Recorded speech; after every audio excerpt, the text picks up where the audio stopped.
আসসালামু আলাইকুম। প্রিয় দর্শক, অন্য মঞ্চের আলাপচারিতায় আপনাদের সকলকে আমন্ত্রণ জানাচ্ছি। আপনাদের স্বাগত জানাই আমি আমার কথা শুনবার জন্য। বাংলাদেশে একটা বড় পরিবর্তন হয়েছে। যে পরিবর্তনটা অবশ্যম্ভাবী বলে মনে হয়েছিল সেটা হচ্ছে যে শেখ হাসিনার এবং তার সরকারের বিদায়, যেটা গত বছরের 5 অগাস্ট বাংলাদেশের ছাত্র জনতা একটা অভ্যুত্থানের মধ্য দিয়ে নিশ্চিত করেছে। কিন্তু এই অভ্যুত্থান কালে বা অভ্যুত্থানের পূর্বের 15 বছরে বাংলাদেশের জনগণের বা তারও আগের স্বাধীনতার পর থেকে যে আকাঙ্ক্ষা, স্বপ্ন, এমনকি মুক্তিযুদ্ধের সময়কারও, সেটি বাস্তবায়নের পথে এই অন্তর্বর্তীকালীন সরকার সম্পূর্ণরূপে ব্যর্থ। বরং বাংলাদেশ একটা ভিন্ন পথ, ভিন্ন গন্তব্যের দিকে যাত্রা শুরু করেছে। আমি জানি আমার এই কথা শুনলে অনেকে অসন্তুষ্ট হবেন, বিরক্ত হবেন। আমরা আপনাদের মনে থাকবার কথা যে শেখ হাসিনা যখন জাতিসংঘের সাধারণ অধিবেশনে যেতে প্রতি বছর সেপ্টেম্বরে যেতেন, তখন তার বহন নিয়ে আমরা অনেক সমালোচনা করেছি। একটা অন্তর্বর্তী সরকার বা তত্ত্বাবধায়ক সরকার, যে সরকারগুলোর সঙ্গে আমরা মাঝে মধ্যে পরিচিত হই রেগুলার সরকারের বাইরে, তাদের মূল কাজ কি? মূল কাজ হচ্ছে রুটিন কাজ করা, মূল কাজ হচ্ছে দেশে একটা ভালো নির্বাচন করা, গণতান্ত্রিক প্রক্রিয়ায় উত্তরণকে নিশ্চিত করবার জন্য।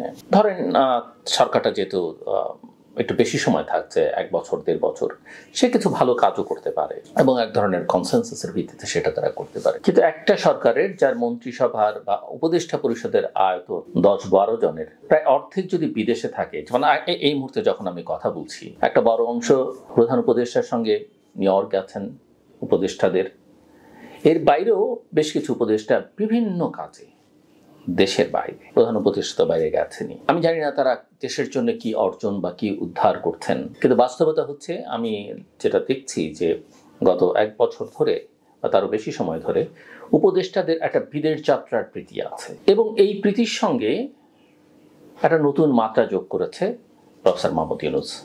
আমি যেটা বলবো যে সরকার প্রধান বা প্রধান উপদেষ্টা একটা বড় অর্জন এটা, কিন্তু বিসর্জনটা হয়েছে দেশের প্রধান রাজনৈতিক দল বাংলাদেশ জাতীয়তাবাদী দল বিএনপি। এই দলটা নিজের এত শক্তি থাকতে, এত সম্ভাবনা থাকতে কিভাবে নিজেরা নিজেদেরকে ছোট করে, কিভাবে নিজেরা নিজেদেরকে শেষ করে ফেলছে তাদের নানা কর্মকাণ্ডের মধ্য দিয়ে, বোধ বুদ্ধির অভাবের কারণে, এমনকি কোনো কোনো ক্ষেত্রে আত্মমর্যাদার অভাবের কারণে। আমরা এর আগেও বোধ একটু আলোচনা করেছি। আপনারা সবাই জানেন যে প্রফেসর মোহাম্মদ ইউনূস গত বছর যেটা করেননি, এবছর তিনি রাজনৈতিক নেতাদের সঙ্গে নিয়ে যাচ্ছেন। কাদেরকে নিচ্ছেন আমরা আগে শুনেছি যে বাংলাদেশ জাতীয়তাবাদী দলের মহাসচিব মির্জা ফখরুল ইসলাম আলমগীর, দলের আন্তর্জাতিক বিষয়ক উপদেষ্টা যিনি লন্ডন থেকে এসে যুক্ত হচ্ছেন হুমায়ুন কবির, জামাতের আমির সৈয়দ আব্দুল্লাহ তাহের এবং এনসিপি নেতা আক্তার হোসেন। আমি এর আগেও বলেছি যে আমি বুঝতে পারি না যে মির্জা ফখরুল ইসলাম আলমগীরের মতো এত বড় মাপের নেতা এই কম্বিনেশনে নিয়োগ যাবার কি দরকার। ইন্টারেস্টিংলি প্রথমে এটা মনে হয়েছে যে বিএনপিকে একটু বেশি গুরুত্ব দেওয়া হয়েছে, যেটা প্রাথমিক অবস্থায় সব ক্ষেত্রেই দেওয়া হয়, কিন্তু পরে বিএনপিকে নামিয়ে অন্যদের সমান করে ফেলা হয়। কিভাবে?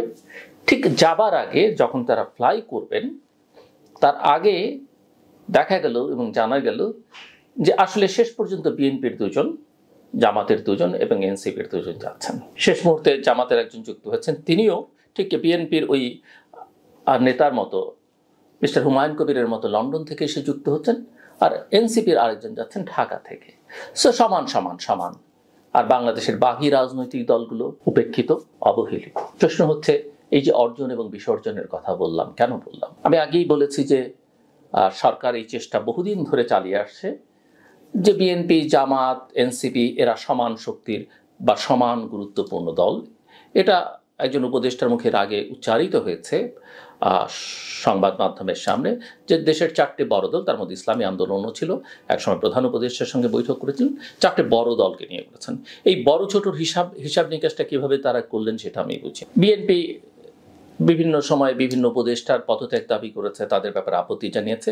সরকার খুব সফলভাবে সেই সব উপদেষ্টাদের সঙ্গে বিএনপিকে নিয়ে বৈঠক করেছে, এবং এখানে মির্জা ফখরুল ইসলাম আলমগীরের মতো নেতাকে অন্যান্য নেতাদের সঙ্গে, অন্যান্য দলের নেতাদের সঙ্গে সমান বানিয়ে এবং তিনটে দলের সমান প্রতিনিধি নিয়ে নিউ ইয়র্কে যাওয়া এত গুরুত্বপূর্ণ কেন আমি জানি না। জাতিসংঘের সাধারণ অধিবেশনে অধিকাংশ সরকার প্রধানেরই যেখানে জায়গা খুব তেমন কিছু থাকে না। Professor Mohammad Yunus Nobel laureate, বেশ কিছু গত বছর অনেক মিটিং করেছেন, সেগুলো ঠিক আছে, কিন্তু এটা একটা পিকনিক করতে যায় আসলে। কারণ পৃথিবীর সকল দেশের সরকার প্রধান, রাষ্ট্রপ্রধানরা যেখানে থাকেন সেখানে তেমন কিছু করবার থাকে বলে মনে হয় না, অন্তত সফর সঙ্গীদের কিছু করা থাকে বলে আমার কাছে মনে হয় না, আমি যতটুকু বুঝি। কিন্তু এখানে তারা গেলেন, একটা সন্দেহ, একটা গুরুত্ব হয়তো আছে। এই যে অর্জনটা বললাম, প্রফেসর মোহাম্মদ ইউনূসের অর্জনটা কি জানেন? সবাইকে দেখানো, দেশের ভেতরে বা বাইরে, যে দেশের প্রধান প্রধান রাজনৈতিক শক্তিগুলো, দলগুলো আমার সঙ্গে আছে, তারা আমাকে সমর্থন করে। কিছুটা আইডেন্টিটি ক্রাইসিস, কিছুটা লেজিটিমেসির ক্রাইসিস তো হচ্ছেই, কারণ কেউ না কেউ নানা মহল থেকে প্রশ্ন তুলছে, সেটা দেখানো। আরেকটা বোধহয় কারণ থাকতে পারে, I am not sure about that. ওখানে গিয়ে, কারণ যে উপদেষ্টারা গেছেন তারা এই সরকারের মধ্যে রাজনৈতিকভাবে অনেক ক্রিয়াশীল, তারাই আসলে ডিকটেট করবার চেষ্টা করেছেন গত 1 বছরের বেশি সময় ধরে, একদম শুরু থেকে দেশটাকে কোথায় নিয়ে যাওয়া হবে, নির্বাচনটা কবে হবে, কীরকম হবে, কাদেরকে গুরুত্ব দেয়া হবে, কাদেরকে সামনে নিয়ে আসা যাবে, পারলে কাদেরকে ক্ষমতায় নিয়ে আসা যাবে, সেই উপদেষ্টারা গেছেন। আমার ধারণা যে বিএনপি আস্তে আস্তে যেরকমভাবে কোণঠাসা হচ্ছে এবং দেশের সাম্প্রতিক ছাত্র সংসদগুলো নির্বাচনে তাদের পরাজয়, এগুলোকে মাথায় রেখে বিএনপিকে কিছুটা অ্যাবিউজ করা, এক্সপ্লয়েট করার চেষ্টা করা হবে। এবং সেটা কিভাবে হবে? কয়েকদিন ধরেই দেশে কানাঘুষা চলছে, বা আমিও এর আগে অন্তত বেশ কয়েকবার বলেছি যে বিএনপির এখন যে অবস্থা, শেষ পর্যন্ত প্রত্যেককে একে কিছুটা ওকে কিছুটা দিয়ে ভাগটাক দিয়ে একটা নির্বাচন করে ফেলতে হবে, দিয়ে বিএনপি কোনোভাবে একটা ক্ষমতায় যাবার চেষ্টা হয়তো করবে। কারণ বিএনপির ওই কনফিডেন্স লেভেলটা নাই যে দেশে আসলে এটা থাকলে তারা 6 মাস আগেই আরো নির্বাচন আদায় করে ফেলতে পারতেন, যে তারাই আসলে ক্ষমতার দাবিদার, তারাই আসলে ক্ষমতায় যেতে পারেন এবং তারা দেশটাকে শাসনও করতে পারেন, সুশাসন দিতে পারেন। কিন্তু সেটা না করে এই চাঁদাবাজি, দখলদারিত্ব, এটা সেটা, হাট বাজার দখল, এগুলো করতে করতে নিজেরা কিছুটা করেছেন, অন্যরা তাদের বিরুদ্ধে প্রচারণা চালিয়েছে, সব মিলিয়ে বিএনপি আর একটার পর একটা সিদ্ধান্তে কম্প্রোমাইজ করতে গিয়ে ব্যাকফুটে চলে গেছে। সো এখানটাতে, এবং সেটা মূলত লন্ডনে যখন বিএনপি ভারপ্রাপ্ত চেয়ারম্যান এবং প্রফেসর মোহাম্মদ ইউনূসের মধ্যে বৈঠক, সেখান থেকে এই যাত্রাটা বেশি করে শুরু হয়েছে। আমি তখনই বলেছিলাম যে বিএনপি ট্র্যাপড এবং mister Tarique Rahman vulnerable. So এই নিউ ইয়র্কে যেটা হতে পারে, এটার আরেকটা উদ্দেশ্য হচ্ছে এখানে একটা গুড মুডে সবাইকে রেখে এখানে একটা সিট ভাগাভাগির চেষ্টা হতে পারে। কারণ এনসিপি যখন, বা এনসিপির ছাত্র সংগঠনটি যখন ছাত্র সংসদগুলোর নির্বাচনে, বিশেষ করে ডাকসু এবং নির্বাচনে ছাত্রদের দ্বারা প্রত্যাখ্যাত হলো, তখন বোঝা গেল তাদের আসলে পায়ের তলায় মাটি নেই এবং জামাত আসলে তাদেরকে যেটুকু ব্যবহার করে ছুঁড়ে ফেলে দিয়েছে। এখন বিএনপি যদি কিছুটা, কারণ আমরা জানি যে জামাত আসলে বিএনপির সঙ্গী থাকতে চায়, সঙ্গী দীর্ঘদিন ধরে থাকতে চাইছে, সেই চেষ্টাটা তাদের দিক থেকে আছে। আর বিএনপি তার রাজনীতির কারণে বৈশ্বিক বাস্তবতা, আঞ্চলিক বাস্তবতা সবকিছু মিলিয়ে বিএনপি একটা মধ্যপন্থার রাজনীতি যেহেতু করতে চায়, তাদের এক ধরনের বোধোদয় হয়েছে, সে কারণে তারা জামাত থেকে একটা দূরত্ব বজায় রাখতে চাইছে। কিন্তু আমার যেটা মনে হচ্ছে যে সরকার চাইছে যে কোনোভাবে এই 3টে দলকে এক জায়গায় আনতে পারলে বাকি সমস্যাগুলো ম্যানেজ করে ফেলা সম্ভব হবে। এবং হয়তো বিএনপির সঙ্গে আন্ডারস্ট্যান্ডিংয়ের ভিত্তিতে হোক বা আন্ডারস্ট্যান্ডিং ছাড়াই হোক, আপনারা লক্ষ্য করেছেন যে জামাত যেমন কতগুলো ইসলামী দল নিয়ে একটা জোট করবার চেষ্টা করেছে এবং তারা হয়তো ক্ষমতায় যাবে ভাবছে, ক্ষমতায় না গেলেও বিরোধী দল তো নিশ্চিত, এবং সেটাই হয়তো জামাতের জন্য বড় পাওয়া হবে। অন্যদিকে বিএনপির প্রাক্তন অ্যালাইজদের অনেকেই মিলে, অর্থাৎ গণতন্ত্র মঞ্চ, গণ অধিকার পরিষদ এবং এনসিপিও যুক্ত হয়ে তারা আবার একটা অ্যালায়েন্স করবার চেষ্টা করেছে। কথা হচ্ছে গণ অধিকার পরিষদে এনসিপি আবার একটা দলও হয়ে যেতে পারে, এবং তারা আবার ভাবছে যে তারা বিরোধী দলে যাবে, বিএনপি যদি ক্ষমতায় যায় তারা বিরোধী দলে যাবে, অথবা জামাতও যদি যায় তারা একটা ফাইটেড করে অন্তত তৃতীয় শক্তিও হতে পারে। সো সরকার এই চেষ্টাটা করবে। ইতিমধ্যে একটা খবরের রটেছে, আলোচনায়ও আছে করিডোরে, যদিও আমি সেটা ঠিক জানি না এবং আমি মনেও করি না, যে জাতীয় ঐকমত্য কমিশনের vice chairman professor doctor Ali Riaz, যিনি গত কয়েক মাস ধরে নিরলস পরিশ্রম করেছেন, প্রথমত তিনি সংবিধান সংস্কার কমিশনের চেয়ারম্যান হিসেবে এবং তারপরে ঐকমত্য কমিশনের ভাইস চেয়ারম্যান হিসেবে, কিন্তু মূল দায়িত্বটা আসলে তিনি নিজেই পালন করেছেন, যেটা প্রফেসর মোহাম্মদ ইউনূস, যিনি ঐকমত্য কমিশনের চেয়ারম্যান, তিনিও বলেছেন রাজনৈতিক দলগুলোর সঙ্গে ক্রমাগত সংলাপ করেছেন, একটা জাতীয় ঐকমত্যে পৌঁছানোর বিষয়ে, সংস্কার সংক্রান্ত বিষয়গুলোতে তিনি আলোচনা করছিলেন রাজনৈতিক দলগুলোর সঙ্গে। কিন্তু হঠাৎ করেই প্রফেসর মোহাম্মদ ইউনূস এবং তার দলবল নিউ ইয়র্ক যাত্রার আগে প্রফেসর রিয়াজ শিকাগোতে গেছেন, ইলিনয়ে গেছেন। এ মাসেই তার আবার ফিরে আসবার কথা, এটাই আমি জানি। কিন্তু অনেকেই একটা রটনা এখানে চালাচ্ছেন যে এই ঐকমত্য প্রতিষ্ঠার জন্য বা এই আন্ডারস্ট্যান্ডিংটা তৈরি করবার জন্য, যেহেতু প্রফেসর রিয়াজ ইতিমধ্যেই খানিকটা প্রমাণ করতে পেরেছেন তিনি একজন গুড নেগোশিয়েটর এবং তিনি মডারেটরও হিসেবে অত্যন্ত পারদর্শী, তিনি শিকাগো বা ইলিনয় থেকে তিনি নিউ ইয়র্কও যেতে পারেন। I am not sure about that. Professor Riaz আমার অত্যন্ত ঘনিষ্ঠ এবং আমি তাকে যতদূর জানি যে তিনি মোটামুটিভাবে ট্রান্সপারেন্ট থাকবার চেষ্টা করেন সব কিছুতে। হয়তো তিনি শিকাগো গেছেন, শিকাগোতেই ফেরত আসবেন। আর যদি তিনি নিউ ইয়র্কে যানও, সেটা তো আমি দোষের কিছু দেখি না, দেশের জন্য, দেশের কল্যাণের জন্য। তবে গেলে তো নিশ্চয়ই সবাই জানবেন, খবর তো আর চাপা থাকবে না। আবার দেখেন এর মধ্যে সরকার কি করছে। সরকার নিজেকে অত্যন্ত জনপ্রিয় প্রমাণ করবার চেষ্টা করছে। সেই শেখ হাসিনার প্রবণতা, নানান সার্ভে হচ্ছে, সেই সার্ভেতে দেখানো হচ্ছে এই সরকার অত্যন্ত পপুলার, মানুষ নির্বাচনের ব্যাপারে আশাবাদী। আবার সেই সার্ভে রিপোর্টগুলো প্রকাশিত হচ্ছে যখন, তখন কিন্তু সরকারের লোকজনকে পাশে রেখেই সেগুলো লঞ্চ করা হচ্ছে। তো বুঝতে কারো বাকি থাকার কথা নয় যে এই ধরনের সার্ভেগুলো, সেটা দেশীয় প্রতিষ্ঠান করুক আর আন্তর্জাতিক প্রতিষ্ঠানই করুক, কেন, কিভাবে, কার উদ্দেশ্যে, কোন উদ্দেশ্যে হয়। শেখ হাসিনার আমলেও এমনকি আমেরিকান প্রতিষ্ঠানকে দিয়েও প্রতিষ্ঠানও সার্ভে করেছে এবং তার ফলাফল আমরা দেখেছি এবং পরিণতিটা শেষ পর্যন্ত কী হচ্ছে সেটাও আমি দেখেছি। আমি সম্প্রতি যুক্তরাষ্ট্রে গিয়েছিলাম এবং সেখানে এই আলোচনাগুলো এসছে। তারা যখন বলে যে এই সরকারের তো জনপ্রিয়তা এরকম, তাদের দেশের সংগঠন এই সার্ভে করেছে, আমাকে তখন বলতে হচ্ছে ওই একই সংগঠন শেখ হাসিনার আমলেও সার্ভে করে দেখিয়েছে শেখ হাসিনার গভর্নেন্স পুয়ার, করাপশন আছে, মানুষের খানিকটা অসন্তোষ আছে, কিন্তু শেখ হাসিনা খুবই জনপ্রিয়, তার জনপ্রিয়তার ধারে কাছে কেউ নেই এবং সেই জনপ্রিয় ব্যক্তিটিকে কয়েকদিন পরে দেশ ছেড়ে পালিয়ে যেতে হয়েছে। সো সব সার্ভে আমাদের মতো দেশে যেখানে করাপশন একটা প্রধান প্রবণতা, সব সার্ভে, সব গবেষণা, সব বক্তৃতা বিশ্বাস করতে নেই।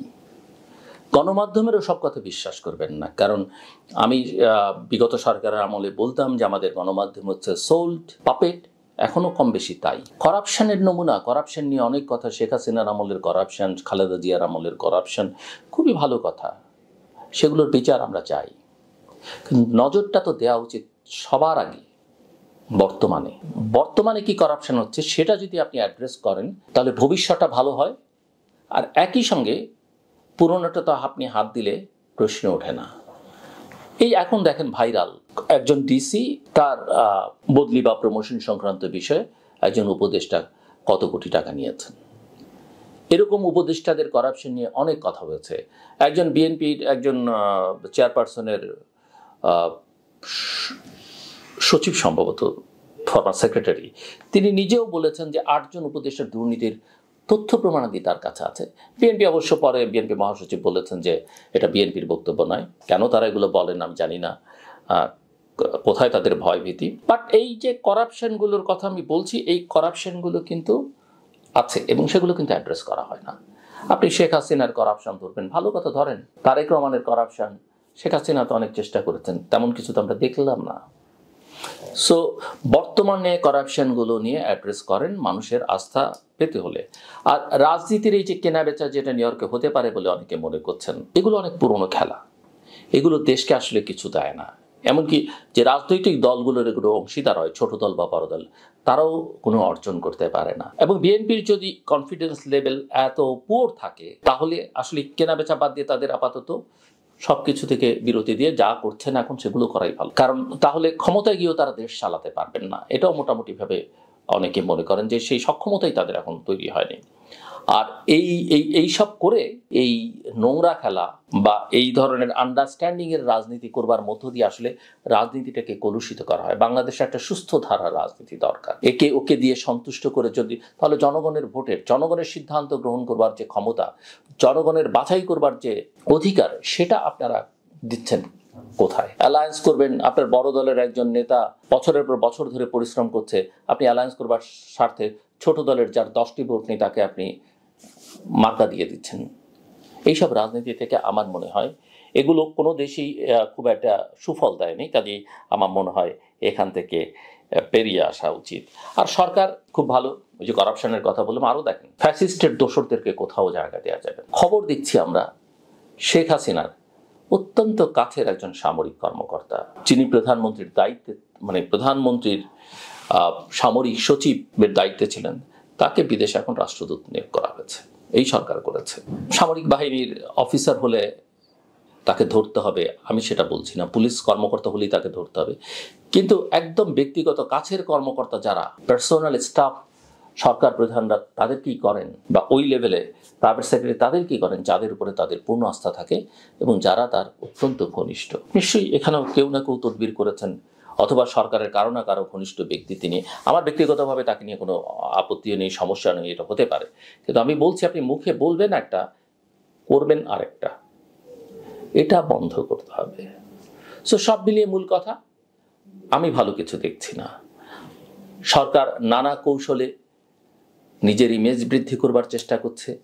দেশের গণতান্ত্রিক প্রক্রিয়া উত্তরণ, যেখানে আমরা রাজনৈতিক দলগুলোকে ক্ষমতায় দেখতে চাই, অনেক তাদের দুর্বলতা, কিন্তু তারাই জনগণের যেহেতু সবচাইতে কাছে, সেই রাজনৈতিক দলগুলো বিতর্কিত হচ্ছে, প্রশ্নবিদ্ধ হচ্ছে। ছোট ছোট দলও বড় দলগুলোকে করছে, কিন্তু ছোট দলের আসলে সেই ধরনের সক্ষমতা নেই। এটা বাংলাদেশের জন্য একটা বড় বিপদ।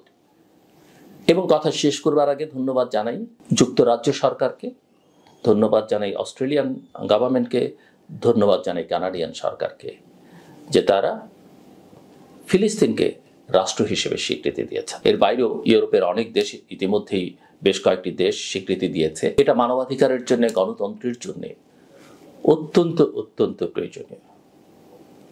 এবং আমি নিজেও মনে করি, বিশ্বাস করি যে ইসরায়েল এবং ফিলিস্তিনের এই দুটোকে রাষ্ট্র হিসেবে স্বীকৃতি দেয়া আলাদা আলাদা হবে, এটা এই পশ্চিমাদের কাছ থেকে দীর্ঘদিনের আকাঙ্ক্ষিত বিষয় ছিল। এরকম একটা কথা তারা বলেছেন, যুক্তরাষ্ট্র একসময় বলেছে, টু স্টেট পলিসি, কিন্তু সেটা আসলে কার্যকর হয়নি। কিন্তু আমি মনে করি ফিলিস্তিনকে, প্যালেস্টাইনকে বিভিন্ন রাষ্ট্রের এই স্বীকৃতি প্রদানের মধ্য দিয়ে সেই স্বপ্ন, প্রত্যাশা বা অঙ্গীকার বাস্তবায়িত হবে।